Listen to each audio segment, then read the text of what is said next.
So in order to do that, we really got to understand the three ways in which private equity investors make money. And that is primarily through leverage, through margin improvement, and through multiples expansion. Now, let's talk about the first one, leverage.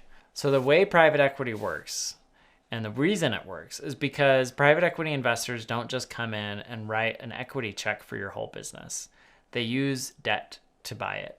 So just like if you bought a rental property, you're not going to use all of your own cash to buy the property. You're going to borrow some from the bank, and then you'll use the rental income to pay down the debt that you borrowed from the bank. Private equity funds operate very similarly.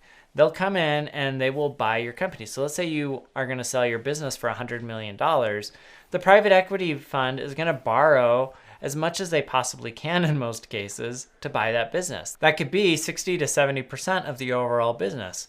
So they'll come in and they'll borrow 60 to 70 million dollars, and then they'll put up 30 to 40 million dollars of their own cash to buy the company. The beauty of using leverage is, let's say that you buy that business for 70% debt and 30% equity, and the business is generating, $20 million of profits annually.